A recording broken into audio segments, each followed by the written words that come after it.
네, 우리가 읽은 이 말씀 골로새서 1장 1절에서 8절 말씀을 가지고 복음이 교회를 살린다라는 제목으로 함께 말씀의 은혜를 나누고자 합니다. 오늘부터 골로새 말씀을 우리가 살펴볼 텐데요, 그 첫 문을 여는 제목이 바로 복음이 교회를 살린다입니다.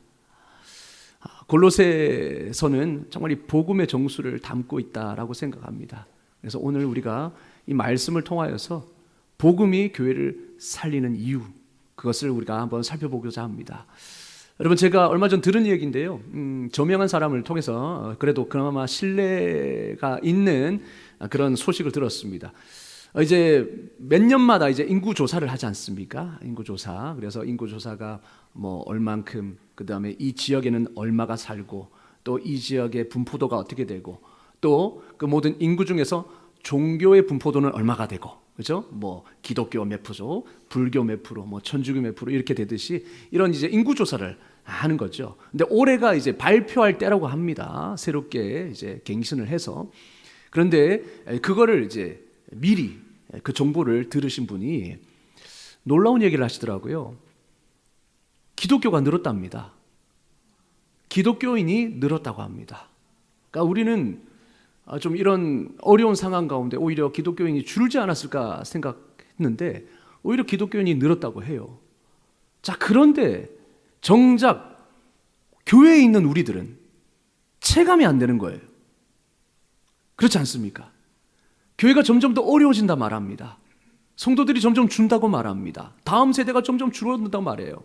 30, 40 세대가 점점 줄어든다고 말합니다. 왜 기독교인이라고 말하는 사람은 늘었는데 왜 우리는 체감하지 못할까? 그 이유는 자신이 기독교인이라고 말은 하지만 교회 안 나가는 사람들이 많다는 겁니다. 그러니까 종교가 무엇입니까? 라고 물었을 때 기독교라고 대답한 사람들이 많았지만 그 가운데 교회 안 나가는 사람이 많다는 거예요. 한마디로 가난한 성도들이 많다는 것입니다. 가난한, 거꾸로 하면 뭡니까? 안 나가. 교회 안 나가는 거예요. 나는 하나님을 믿지만 교회는 안 나간다. 안 나가 성도가 많은 거예요. 가난한 성도가 많다는 겁니다. 참 가슴 아픈 일이죠. 왜 교회를 떠날까요? 왜 가난한 성도들이 많아질까요? 여러 이유가 있겠지만 저는 단순하게 한번 생각해 봤으면 좋겠습니다. 반대로 한번 질문했으면 좋겠습니다. 과연 교회가 정말 건강하다면 사람들이 교회를 떠날까? 라는 거예요. 단순한 질문이죠. 맛집을 한번 생각해 보십시다. 여러분, 맛집 어떻습니까? 소문난 맛집은 줄을 서도 갑니다. 기다려도 갑니다. 얼마 전에 김천에 맛집을 다녀왔습니다. 저는 몰랐는데 저 구석에 있더라고요. 골목에 있더라고요. 전혀, 그러니까 아는 사람만 아는, 그러나 가면은 사람이 항상 많은. 왜 그렇습니까? 입소문을 타고 퍼지는 거예요. 그리고 정작 진짜 그 집에 가니까 맛있는 거죠. 맛집은 저 구석에 있어도 사람들이 찾습니다. 비가 와도 갑니다. 멀어도 갑니다. 거기에 있는 무언가가 사람을 끌기 때문이죠. 그게 맛이든 어떤 것이든. 교회도 마찬가지입니다. 교회가 진정으로 건강하면 성도들이 행복해합니다. 떠나지 않겠죠. 가난한 성도들이 다시 돌아오겠죠. 그리고 믿지 않는 이웃들도 주님 앞으로 나옵니다. 여러분, 초대 예루살렘 교회가 그랬습니다. 그들이 날마다 모여서 떡을 떼고 서로 교제하고 사랑하고 말씀 앞에 나와서 말씀대로 살기를 결단하며 삶이 변하니까 어떻습니까? 온 백성이 그들을 칭송하는 거예요. 그리고 날마다 믿는 사람들을 더하시니라 라고 사도행전 2장은 그렇게 마무리하고 있습니다. 여러분, 그렇습니다. 교회가 건강하면 떠난 사람들도 돌아오겠죠. 또 이웃들도, 믿지 않는 사람들도 복음의 매력을 느끼겠죠. 그렇다면 여러분, 건강한 교회는 어떤 모습일까요? 오늘 본문 말씀이 그것을 잘 보여주고 있습니다. 골로새 교회의 모습. 여러분, 골로새 교회는요, 소아시아의 골로새라는 곳은 소아시아의 작은 도시였습니다. 지금으로 말하고 있는 그 튀르키예 지역의 작은 도시였습니다. 골로새 교회는 바울이 개척하지 않았습니다. 그럼 누가 개척했느냐? 에바브라라는 사람이 직접 복음을 들고 그 도시에 찾아가서 복음을 전해서 세운 교회가 골로새 교회입니다. 에바브라도 역시 바울에게 복음을 들었던 사람이죠. 바울의 또 신실한 동력자였습니다. 에바브라가 복음을 전하자 그 도시에 놀라운 일이 일어났습니다. 바로 그 복음에 반응하는 자들이 일어났습니다. 그 복음에 반응하여서 주는 그리스도시요 살아계신 하나님의 아들이십니다라고 고백하는 성도들이 늘어나기 시작했습니다. 그럼을 통해서 교회가 세워진 거예요. 복음의 역사가 바로 교회로 나타났습니다. 그리고 성도들이 점점 믿음에 성장하기 시작합니다.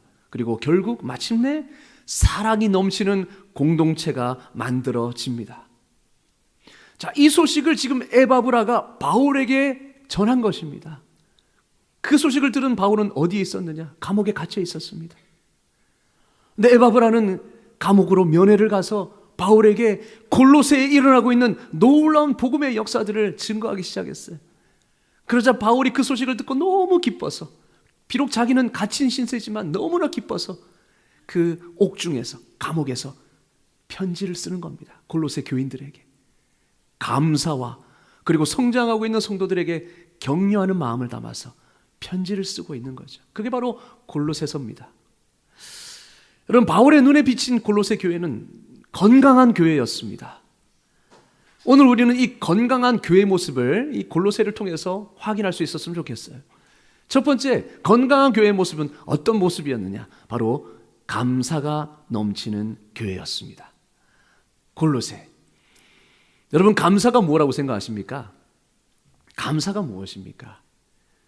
상대방이 행한 일에 대해서 고마움을 표시하는 것이죠. 그렇죠? 감사는 하나님의 역사를 인정하는 고백입니다. 하나님이 행하셨다라는 것을 고백하는 거예요. 바울은 지금 그렇게 하고 있습니다. 3절 다 같이 한번 읽어보겠습니다. 시작. 우리가 너희를 위하여 기도할 때마다 하나님 곧 우리 주 예수 그리스도의 아버지께 감사하노라. 아멘. 바울은 이 골로새 성도들의 소식을 에바브라를 통해서 듣고 그들을 위해 기도합니다. 그러나 기도하면서 계속 감사가 되는 거예요. 하나님 감사합니다. 하나님이 행하신 그 골로새 교회 성도들에게 행하신 놀라운 일들에 의해서 감사합니다. 기도하면서 감사가 그치지 않는 거예요. 여러분, 바울의 이 감사는 그냥 기분이 좋아서 하는 감사가 아니었습니다. 하나님이 실제로 그들의 삶 가운데 행하신 그 일들을 들었기 때문에 감사한 겁니다. 하나님이 실제로 역사하셨다라는 거예요. 여러분, 바울의 감사는 내가 기뻐서가 아니라 하나님이 이 일을 하셨다라는 선포였습니다. 건강한 교회는 감사가 있는 교회입니다. 그런데 그 감사는 단지 분위기가 좋아서 하는 감사가 아닙니다. 하나님께서 우리 가운데 실제로 역사하셨다라는 것을 알기 때문에 드리는 감사입니다.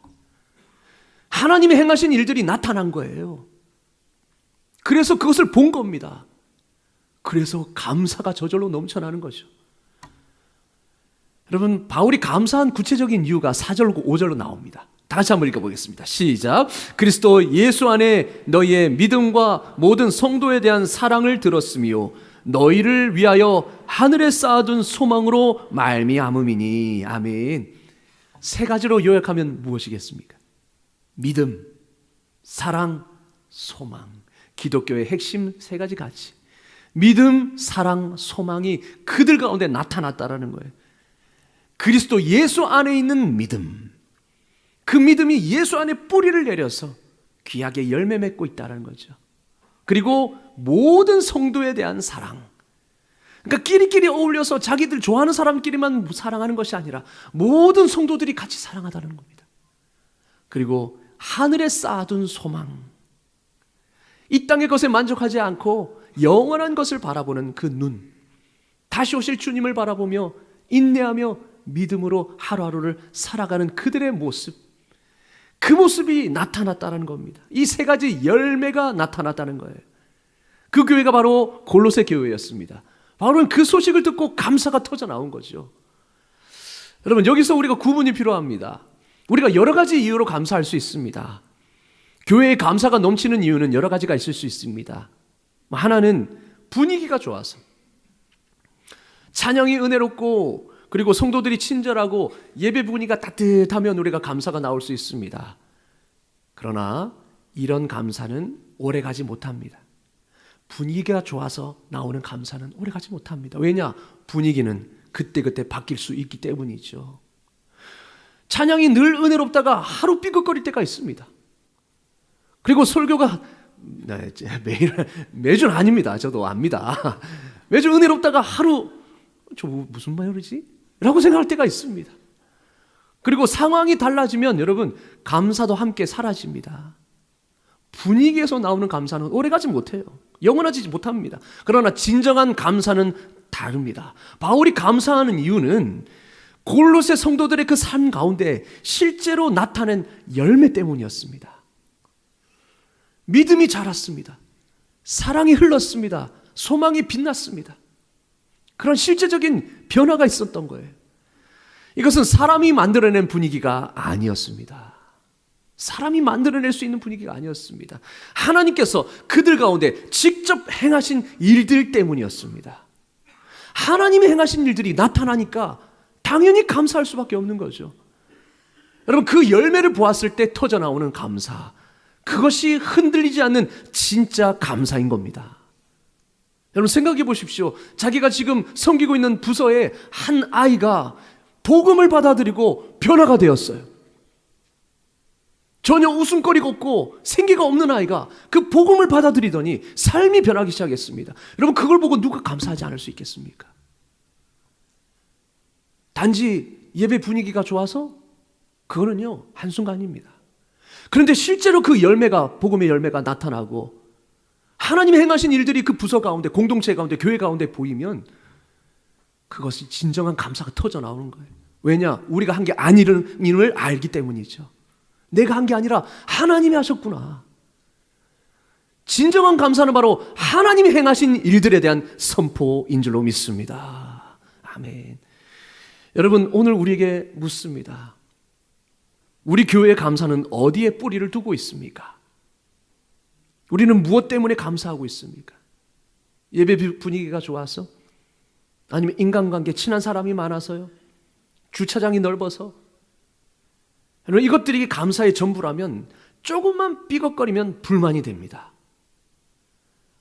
예배 분위기가 좋다가도 예배 분위기가 나쁘면 불만이 됩니다. 오늘 찬양이 왜 저래? 오늘 설교가 왜 저래? 또 인간관계, 늘 좋던 인간관계가 오늘 저 사람 왜 저래 나한테 저렇게 대하지?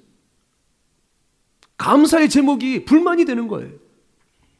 하지만 내 삶에서, 우리 공동체 안에서, 부서에서, 우리 교회 안에서 하나님이 실제로 역사하신 일들을 우리가 발견하게 될 때에, 예를 들면 사람이 변화되고 믿음이 성장하고 관계가 회복되는 그 모습을 우리가 발견하게 될 때에 그 감사는 어떠한 상황 속에서도 꺼지지 않는 겁니다.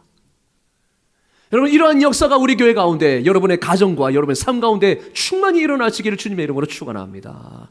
그게 바로 감사가 넘치는 교회 모습, 건강한 교회 모습이라는 거예요. 둘째, 건강한 교회의 모습은 무엇이냐? 바로 복음 위에 세워진 교회입니다. 복음 위에 세워지는 교회. 여러분, 이러한 열매가, 믿음, 사랑, 소망의 열매가 어떻게 맺히게 되었을까요?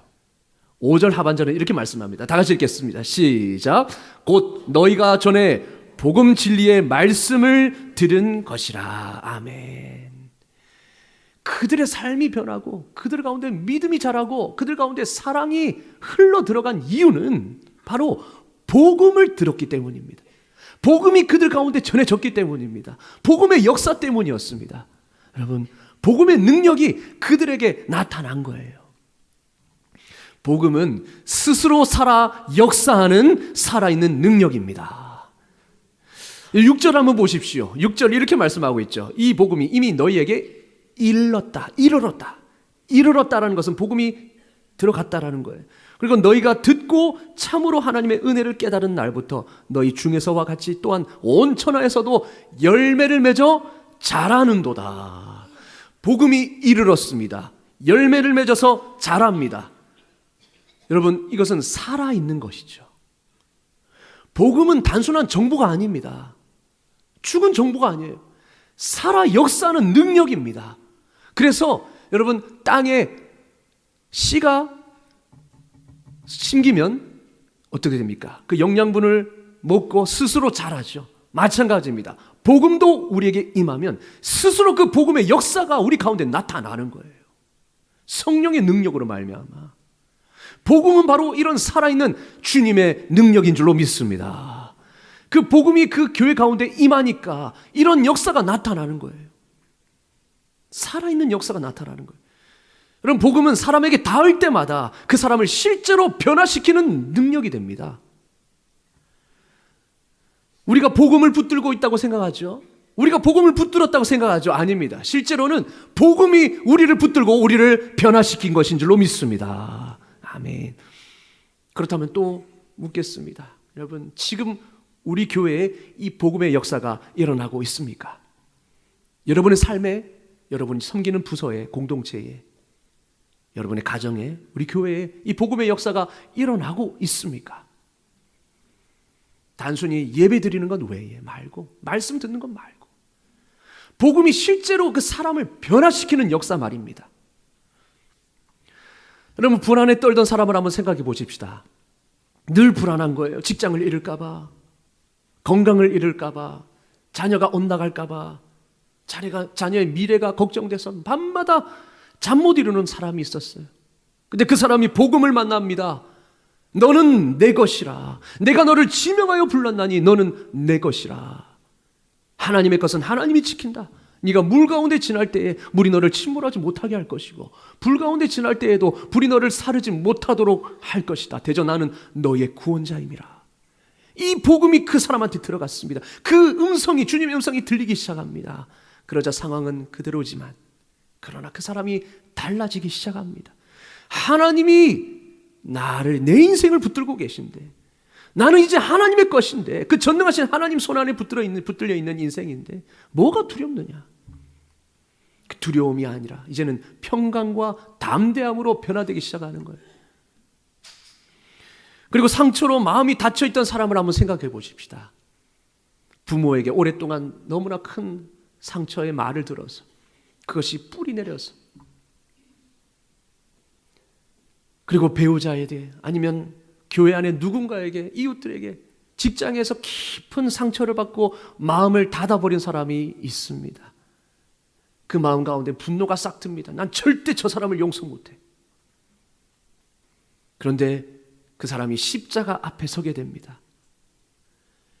죄인 중에 괴수인 나를 그렇게 자신을 버려서 용서하시고 사랑하신 그분의 십자가 복음이 그 굳은 마음을 뚫고 들어옵니다. 그 사람의 눈에서 눈물이 납니다. 나 같은 죄인도 주님 나를 위해 사랑하시고, 나를 사랑하시고, 나를 위해 하나님의 독생자 아들, 그 귀하신 그 아들을 십자가에 기꺼이 내어주시면서까지 나를 사랑하신 그 사랑에 감격하기 시작합니다. 그 사랑에 꽁꽁 닫혀있던 마음이 눈누뚝 녹아내리죠. 하나님이 이런 나도 사랑하셨는데 나는 그렇게 못할까? 비로소 그 사람에 대한 마음이 열리기 시작합니다. 이게 바로 복음의 역사입니다. 관계가 회복되는 거예요. 그리고 삶을 포기하고 싶었던 그 사람을 한번 생각해 보십시다. 우리도 그렇지 않았습니까? 신앙생활의 의미도, 결혼 생활의 의미도 발견하지 못하고, 어쩌면 삶 전체에 내가 왜 살아야 되나, 그 더 이상 의미가 없다라고 느껴지던 그 사람이, 그 사람에게 복음이 임합니다. 복음이 그 사람을 붙잡기 시작합니다. 죽은 자를 다시 살리신 그 하나님의 능력이 여전히 자기에게 임하고, 아직 하나님이 나를 포기하지 않으셨다는 것을 깨닫기 시작합니다. 하나님이 나를 여전히 붙잡고 계시는데 왜 내가 내 인생을 놓느냐? 하나님이 내 인생을 붙드는 이상 나는 살아갈 힘이 있다. 의미가 있다. 그래서 이제는 마음의 문을 닫고 세상에 대해서 벽을 쌓고 살았던 사람이, 이제 아무 의욕도 없고 내가 무엇을 해야 될지도 몰랐던 사람이 주님 안에서 비전을 찾기 시작합니다. 아직도 이 사랑을 깨닫지 못한 사람이 수두룩빽빽하게 있는데, 그 사람에 내가 이 사랑을 어떻게 전할까? 내가 가지고 있는 재능, 내가 할 수 있는 이것을 통하여서 그 사람과 접촉해서 말씀을 전하고 싶다. 비전이 생기는 거예요. 살아갈 의미가 생기는 것입니다. 이게 바로 복음의 능력이죠. 능력이고 역사인 줄로 믿습니다. 아멘. 여러분, 이런 복음의 역사가 우리 삶 가운데, 우리 교회 가운데 나타나고 있는가 하는 것입니다. 이런 일들이 우리 교회 안에서 끊임없이 일어나야 될 줄로 믿습니다. 복음이 살아있는 교회, 복음이 실제로 역사하는 교회. 여러분, 그것이 우리가 함께 세워가야 할 모습인 것입니다. 7절을 보면 이 복음이 골로새에 어떻게 전해졌는지를 볼 수가 있습니다. 바로 에바브라라고 하는 그 신실한 한 사람 때문이었습니다. 바울은 그를 우리와 함께 종된 사랑하는 에바브라라고 말합니다. 그리스도의 종이죠. 또한 너희를 위한 그리스도의 신실한 일꾼이라고 칭찬하며 소개합니다. 여러분, 에바브라라는 그 이름이 특별해서가 아닙니다. 그는 평범한 사람이었습니다. 단지 다른 게 하나 있었다면 바로 신실함이었습니다. 복음을 붙들고 사람들을 찾아가고 진리의 말씀을 전하는 그 신실한 말이죠. 그 복음이 에바브라를 사로잡아서 그 복음에 감격하여서 이제는 그 복음을 들고 골로새 사람들을 찾아다니기 시작했습니다. 자신을 거부하는 사람에게도 찾아가기 시작했습니다. 그림을 통하여서 진리의 말씀을 그들에게 전했습니다. 여러분, 에바브라가 얼마나 복음 안에서 그들을 사랑했는지 바울 곁에 머물면서도, 바울이 갇혀있는 그 감옥에서 함께 머물면서도 항상 골로새 교인들을 위해 기도했다라고 4장 12절 13절에서 말하고 있습니다. 골로새 성도들을 향한 그 사랑이 얼마나 컸는지, 복음에 대한 열정이 얼마나 컸는지, 늘 복음을 전하고, 그리고 끝이 아니고 복음을 전한 그 사람을 위해서 매일 기도했다라는 거예요. 그리고 매일 찾아갔다라는 거죠. 여러분, 교회를 세우는 것은 화려한 프로그램이나 탁월한 전략이 아닙니다. 물론 그것도 중요하지요. 그러나 복음을 신실하게 전하는 그 한 사람, 에바브라 같은 한 사람이 없다면 교회는 절대 건강하게 세워질 수가 없습니다. 여러분, 우리 교회에도 에바브라가 있어야 될 줄로 믿습니다. 복음을 붙들고 이웃에게 찾아가서, 그리고 신실하게 그들을 섬기는 사람들이 필요한 것이죠. 건강한 교회는 바로 그러한 사람들이 세워가는 교회입니다. 여러분, 여기 계신 우리 모든 성도님들이 누군가의 에바브라가 되어줄 수 있기를 주님의 이름으로 축원합니다. 아멘.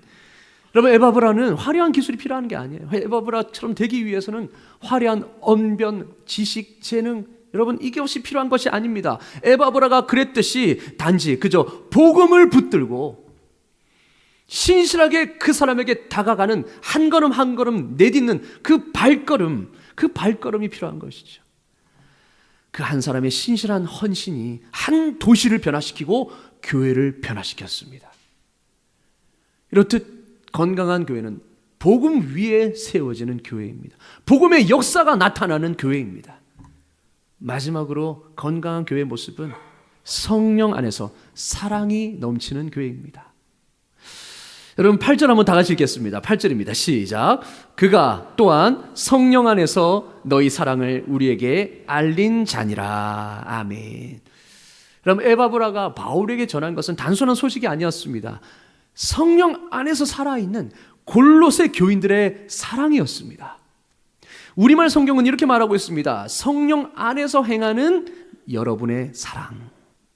그 사랑이 성령 안에서 행해졌다는 거죠. 그러니까 사랑의 출처가 어딘지를 분명하게 밝히고 있습니다. 여러분, 골로새 성도들의 사랑은 그들이 인간적으로 노력해서 한 사랑이 아니었습니다. 성령에게서 비롯된 사랑이었습니다. 성령께서 그들 안에 부어주신 사랑이었습니다. 똑같은 말씀을 로마서 5장 5절은 말씀하고 있는데요. 다 같이 한번 읽어볼까요? 시작. 하나님의 사랑이 우리 마음에 부은 바 됨은 우리에게 주신 성령으로 말미암음이라. 아멘. 성령으로 인하여서 하나님의 사랑이 그 마음 가운데 부어지니까 모든 사람에 대한 사랑으로 흘러 들어가는 겁니다.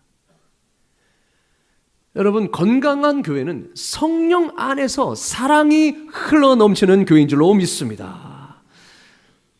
그런데 그 사랑이 억지로 우리가 만들어낸다고 만들어집니까?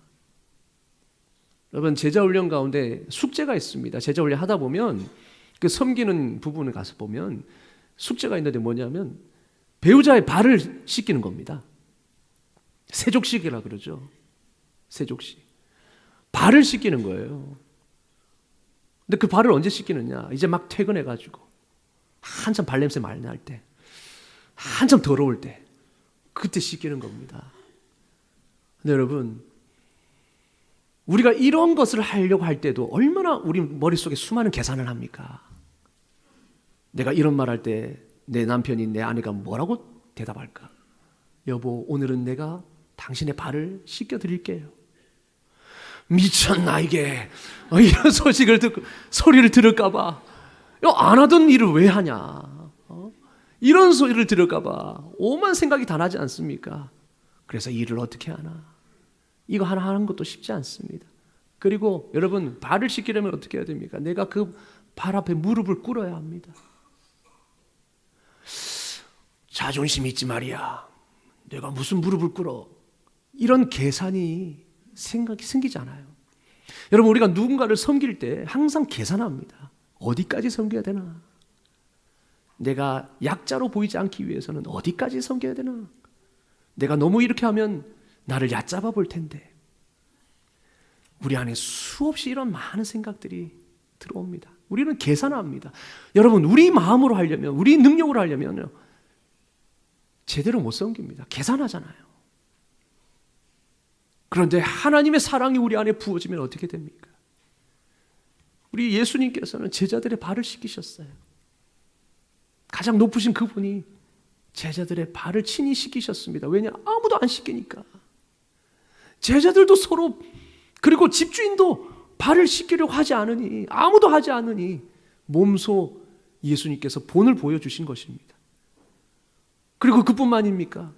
가장 높으신 하나님이신 그분이 우리 인간을 구원하시기 위해서 그렇게 말 안 듣는, 사춘기도 그런 사춘기가 없는 이런 우리들을 구원하시기 위해서 친히 우리의 모습을 입고 이 땅에 내려오셨어요. 그것도 짐승들이 먹는 구유화에서 아기의 모습으로 태어나셨습니다.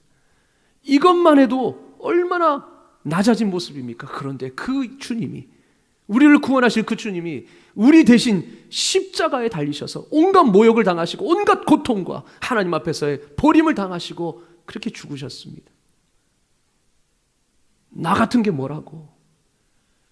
이 십자가 복음이 내 안에 들어오니 하나님의 사랑이 부어지면 어떻게 됩니까? 계산하지 않습니다. 몸이 먼저 움직입니다.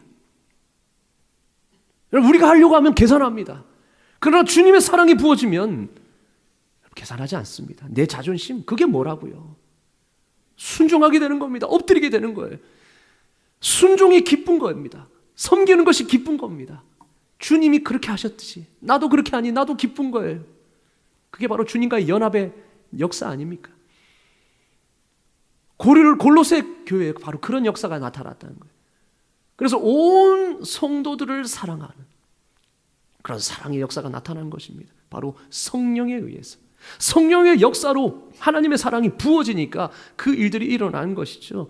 여러분, 사랑은 교회의 가장 강력한 증거입니다. 무슨 증거입니까? 그 교회에 복음이 역사하고 있다는 가장 강력한 증거입니다. 바울이 골로새 교회 소식을 들으면서 먼저 가장 기뻐한 것 중에 하나가 바로 이 사랑입니다. 아, 진짜 복음이 임했구나. 진짜 변화되었구나. 그 사랑을 보고 깨달은 거예요. 성도들 사이에 흐르는 그 사랑은 교회가 살아있다라는 가장 강력한 증거입니다. 교회가 건강한 가장 강력한 증거입니다. 예수님께서도 말씀하셨습니다. 요한복음 13장 35절에 너희가 서로 사랑하면 이로써 모든 사람이 너희가 내 제자인 줄을 알리라. 주님의 제자라는 것이 언제 제일 드러나느냐? 바로 서로 사랑할 때에. 믿는 사람끼리 서로 사랑하고 그 사랑을 흘려보낼 때에 저들도 모든 사람이 너희가 내 제자인 줄 알리라 이렇게 말씀하셨어요. 여러분, 교회 안에서 성도들이 서로 진심으로 사랑할 때에 그것이 세상을 향한 가장 강력한 복음의 증거가 되는 줄로 믿습니다. 여러분, 초대 예루살렘 교회도 그래서 구원 얻는 사람들이 많이 늘어났지 않습니까? 제가 오후 예배 때도 말씀드렸다시피 터툴리아는 처음 초대 교부로서 귀한 유명한 사람이지만 처음부터 그리스도인이 아니었습니다. 그런데 그리스도인들이 서로 모여서 서로 떡을 떼고 서로 자기가 가진 것들을 서로 나누고 서로 사랑하는 그 모습을 보면서 복음의 매력을 느끼기 시작했고 복음을 듣고 예수 그리스도를 영접한 겁니다.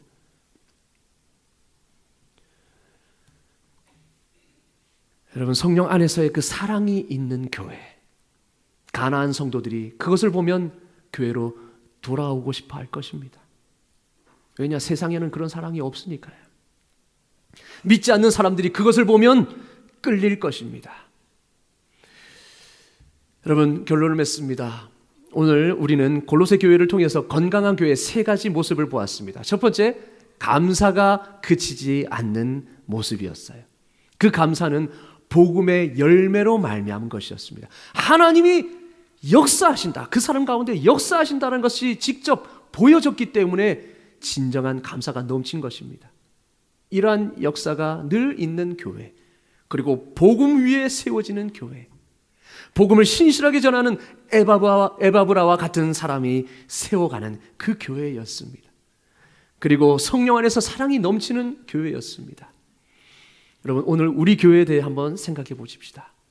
우리 공동체에, 여러분이 섬기시는 부서에, 그리고 여러분의 가정에, 여러분의 삶에 이런 모습이 있으십니까?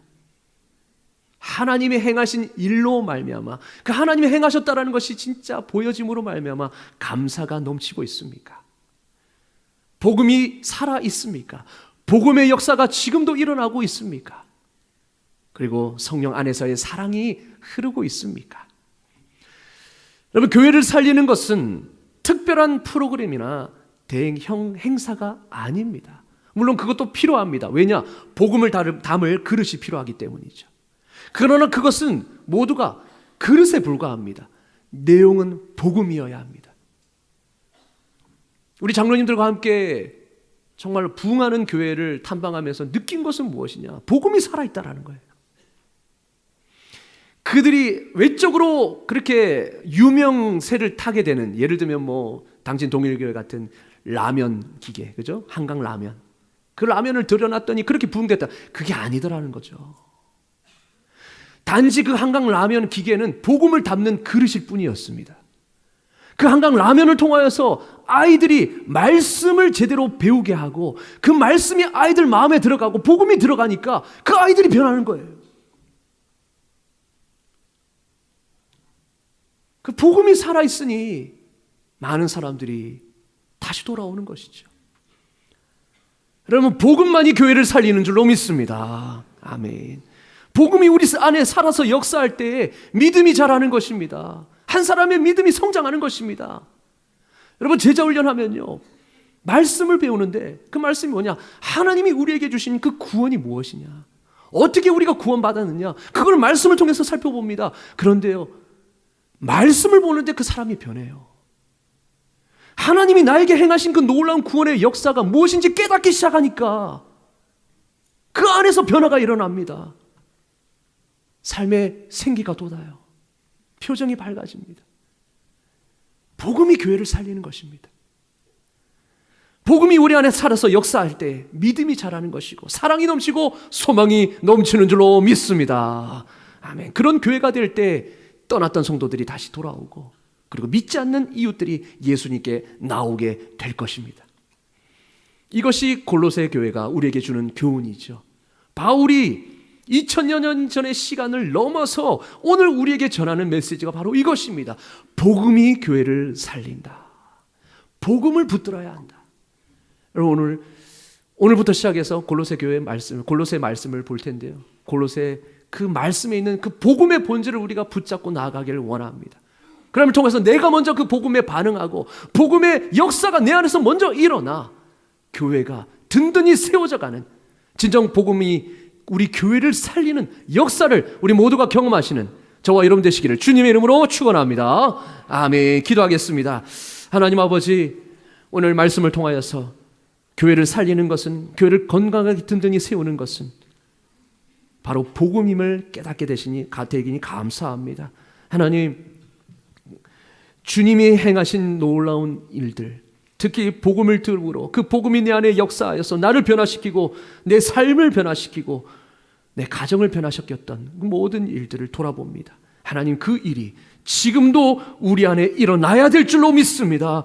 우리 교회 안에 나타나야 될 줄로 믿습니다. 우리가 섬기는 부서 다음 세대에게도 나타나야 될 줄로 믿습니다. 하나님, 그러한 역사가 끊임없이 나타나 우리 교회가 건강하게 세워져 이 땅에 복음의 소망이 되고 또 많은 영혼들을 다시 주님께로 돌아오게 하는 구원의 방주의 역할을 감당하는 복된 교회가 되게 하여 주시옵소서. 예수 그리스도의 이름으로 기도드리옵나이다.